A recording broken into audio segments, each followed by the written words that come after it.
Following our original video on trying to find where the cars for Grand Tour One for the Road came from, we've actually got a bit more info. I've put a link to the original video in the description if you haven't seen it, but there's a few things I need to update you on. Firstly, on the Lancia, simple one here, I got the colour wrong. Well, I did and I didn't. It's registered as a black. I'd seen it on the teaser video they put out, and it did look a bit lighter, but I just thought that was the sunlight. But as we can see here, in the proper trailer that they released, it is now clearly blue. Whether this is a wrap or paint, don't know, but we might find out in the programme. Second up, the Ford Capri. Now, Michael got in touch and pointed me to a picture on his Flickr page of Trigger's car stuff, and I'll put a link for that in the description as well, where he'd actually seen the Hammond's Capri and pictured it at Battlesbridge in Essex back in 2010. And as we can see here, it's actually got Ford RS 4-spoke wheels on it. In the programme, it's got Wolf Race alloys. And notice the bonnet is yellow, whereas in the programme it was black. So it looks like that's a couple of updates they did on the car for the programme. Third up is the Stag. Now, in the comments on the original video, Sam Shardlow, Luca Binky and James Morley pointed me in the directions of the Smoking Tyre podcast, where they'd interviewed James May, mainly around his gym product that he's pushing at the moment. But during the podcast, he said this. Have you ever had or kept any of the Top Gear Challenge cars, or had the desire to? The beach buggy is the Top Oh, Gear that's one. the top, yeah. right, yeah, right. Oh, no, I've also got a Triumph Stag. Oh, okay, which those is, are medium terrible. Yeah, they're medium terrible. Mine's quite nice, but it needs a bit of bodywork done on it because it got dented. So it's actually with Richard Hammond. So it looks like that car is back with Hammond, and I've had several other comments, but I haven't got anything secondary to back it up, that the yellow Capri that Hammond drove is also back there. So hopefully we might see those cars again. Lastly, I'm going to take a bit of a punt on this, and let's be honest, I'm recording this the night before the release of One for the Road, so I'm jumping on the algorithm and hoping to ride that wave all the way up to the beach.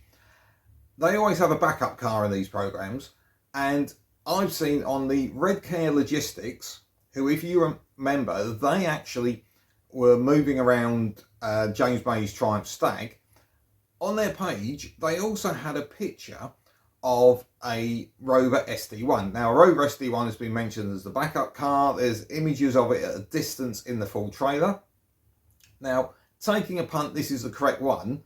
The registration number I'm looking at is B73BRO. And we can see this car here is a gold SD1. Doesn't look too bad a condition. Now, I traced this back on the number plate. First interesting thing, prior to it getting involved with the Grand Tour, its last MOT expired back in 2009, so it's been off the road for some time. I came across it at Anglia Car Auctions, and this is a video they took of the lot before it went to auction. And as you can see, it's in silver, so there's obviously been a bit of a change there at some point, but we'll come to that. And it looks fairly rough around the edges. There's quite a lot of rust around sort of the edge of the doors and the bonnet and so on, so it doesn't look in the greatest condition. I can't unfortunately see how much this sold for, but it got sold through the auction. It then reappears in July 23 with GT Autos of London, and they have it up for sale. And in the description, they describe it as having had £10,000 worth of restoration work.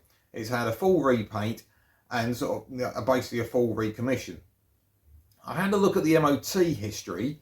It actually failed the MOT in June 23. A few minor points. There was a couple of areas of corrosion around suspension points, but obviously they all got done because it passed on the 19th of June. And as we saw previously, the Stag and the Lancia Montecarlo all got MOT'd not dissimilar time before they went out to Zimbabwe. And then it had a change of ownership on the 20th of July 23. So that's about sort of just under 3 weeks after GT Autos had it up for sale.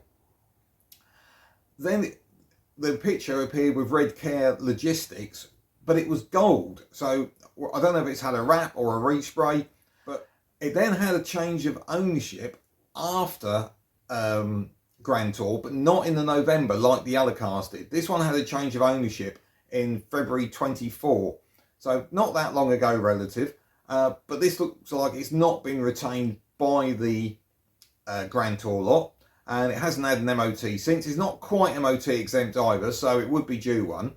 So it looks like that one's back in the UK and out there somewhere. Assuming, of course, I got the right car. Hope you enjoyed it. Thanks for watching. Like and subscribe.